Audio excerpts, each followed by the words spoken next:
How are you guys? The great power game between America and China in the ocean has reached a new level. So much so that the Pentagon is deploying 5 of its aircraft carriers near China this year. This means that 50% of America's total carrier strength, those massive ships that launch and land warplanes, will be stationed close to Chinese waters. In simple terms, China will be kept at gunpoint. Aircraft carriers are powerful naval warships with dozens of fighter jets on board. They're often called floating cities because they can stay at sea for years without returning to base. These vessels are the most powerful weapons any superpower could possess, capable of launching everything from atomic bombs to full-scale air attacks. They're also known as mobile air bases, naval carriers, or floating air bases. Their presence ensures that no region in the world is beyond the reach of the U.S. Air Force. America has used aircraft carriers effectively in every war since World War II. Today, these carriers symbolize American military dominance. Military experts globally keep a close watch on their movements. The moment the U.S. shifts even one carrier, international media speculates that a major military event may be unfolding. Right now, America is targeting China with this formidable weapon. Uncle Sam clearly sees that only the Chinese dragon has the potential to challenge its military dominance and replace the global order it leads. And China was already making moves. So, the U.S. has started encircling Chinese territory with aggressive military posturing. In other words, it's intimidating China. But the dragon isn't asleep. Even though China's military is not yet at par with the U.S., it is fully prepared to counter America's carriers. So, why are these carriers so vital to global power? What is China doing to neutralize them? And can China surpass the U.S. in naval technology and power? Currently, the United States has 11 aircraft carriers. The first 10, Nimitz, Eisenhower, Carl Vinson, Theodore Roosevelt, Abraham Lincoln, George Washington, John Stennis, Harry Truman, Ronald Reagan, and George Bush, have similar designs and capabilities. Most of them are named after past U.S. presidents.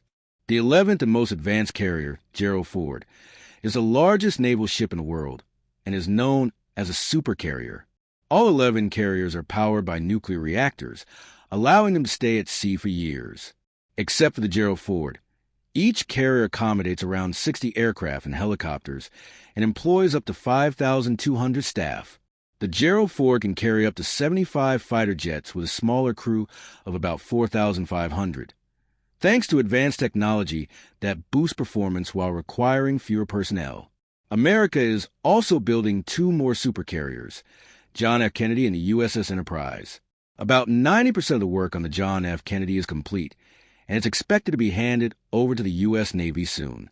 Another supercarrier, the Doris Miller, named after a heroic African-American sailor from the Pearl Harbor attack, is also in planning. So, in the near future, the U.S. could have up to 14 aircraft carriers, including 4 supercarriers, unmatched by any other country. Today, no nation besides China has more than 2 carriers. In total, there are only 27 aircraft carriers in the world, and 11 of them belong to the United States. This alone demonstrates America's overwhelming naval superiority. China currently has 3 carriers. Although they lag in numbers, China is countering the U.S. through a 2-pronged strategy. First, by preventing U.S. carriers from approaching Chinese waters using long-range weaponry, and second, by building more advanced carriers of its own. China possesses several deadly missiles and torpedoes designed to target aircraft carriers. The DF-26 and DF-21D, known as carrier-killer missiles, are mobile, ground-launched weapons capable of targeting carriers from 2,000 to 4,000 kilometers away. The DF-26 can also carry nuclear warheads. These missiles are being deployed on artificial islands like the Paracel and Spratly Islands in the South China Sea. Another powerful missile is the DF-17 hypersonic glide missile, with a range of over 2,400 kilometers. It can carry nuclear weapons and moves 5 times faster than the speed of sound. After launch, its glide vehicle detaches and floats toward the target while changing direction mid-flight, making it nearly impossible to intercept. China also has the YJ-12 supersonic cruise missile, deployable from ships, ground, and air. Versions like the YJ-12A and YJ 12B are launched from bombers or land-based launchers and travel 3 times the speed of sound with ranges up to 500 kilometers. These missiles can also change direction and are extremely difficult to detect and intercept. Submarines are another key component of China's defense strategy. In 2006, a Chinese Song-class submarine appeared shockingly close to the American carrier Kitty Hawk, demonstrating China's ability to sneak up on U.S. warships. The Shang 2 class nuclear submarine is currently China's most dangerous underwater weapon. Armed with anti-ship missiles and wire-guided torpedoes, these submarines can destroy large American carriers. China has even developed hybrid weapons that act both as missiles and torpedoes. These projectiles fly like missiles for the first 200 kilometers, then descend, skim the sea surface, dive underwater, and attack like a torpedo, making them extremely versatile and deadly.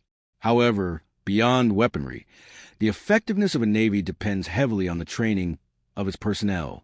China has been conducting simulated drills to prepare for war with the U.S. Navy. In 2023, Chinese forces virtually destroyed the U.S. supercarrier Gerald Ford in a computer simulation by launching 24 hypersonic missiles from land, sea, and air. While experts argue that simulations can't replicate real-life warfare conditions like weather and terrain, they are still part of modern military preparation. Still, America is not standing still. The biggest strength of U.S. naval power is the secrecy and mobility of its aircraft carriers. They are constantly on the move, making them hard to detect by land, sea, or air. Only space-based tracking systems can follow them. China has launched smart AI-powered satellites to track them, such as the one that monitored the USS Harry Truman from New York in 2022. But even if China tracks them, destroying U.S. carriers is another matter. These carriers are huge and can be destroyed with a few missiles. Each one travels with a full strike group of 10 to 15 warships and multiple submarines. They all have layered missile defense systems. If one layer fails, the next intercepts the incoming weapon. Fighter jets, early warning systems, and electronic warfare jets all combine to protect these carriers. The U.S. military believes that sinking one of its carriers is extremely difficult. That's why China is not just relying on missiles, but also building its own carriers. Currently, China has 3 carriers, Liaoning, Shandong, and Fujian. The first 2 can carry around 50 aircraft each, while the newest, Fujian, can carry at least 60. Launched in 2022, the Fujian completed its first sea trials in May 2024 and is expected to enter service in 2025. China aims to have 6 carriers by 2035, but even then it will trail the U.S. So, instead of simply increasing numbers, China is focusing on upgrading technology. It started its aircraft carrier journey in 1998 by buying an unfinished Soviet-era ship from Ukraine under the guise of turning it into a casino. In reality, it was acquired for military use and turned into Liaoning, China's first aircraft carrier. Using that as a base, China built its first domestically produced carrier, the Showdown, but both used outdated ski-jump systems for jet takeoff, limiting the type of aircraft they could launch. Modern U.S. carriers use catapult systems to launch heavier planes with more fuel and weapons. However, the new Chinese carrier Fujian is equipped with 3 catapults, possibly electromagnetic ones, just like the Gerald Ford.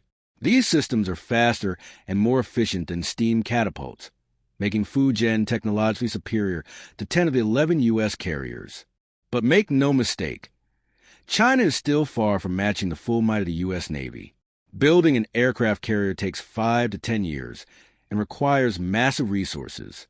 For every carrier, a full strike group and thousands of trained personnel are needed. It took the U.S. 8 years to complete Gerald Ford. One major difference is power.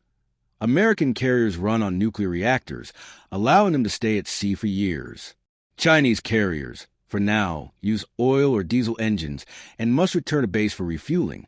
However, China is working on future nuclear-powered carriers. Another gap is in support systems, fuel storage, repair facilities, and trained crew. Each U.S. carrier has over 5,000 highly trained personnel, covering everything from weapon systems to aircraft maintenance. China still needs to build this level of human capital. From all of this, it's clear that China will need at least 40 to 50 years to match the U.S. Navy. But half a century is not long in the life of nations. China may close the gap in the coming decades. Still, one thing is certain. By the mid-21st century, it's unlikely China will surpass America's naval dominance. While aircraft carriers play a critical role in this great power game between America, China, and Russia, space missions are now equally decisive. How are these countries competing in space? How are they stealing secrets and disabling each other's satellites? Be sure to watch our next documentary to uncover the covert battles happening above our heads.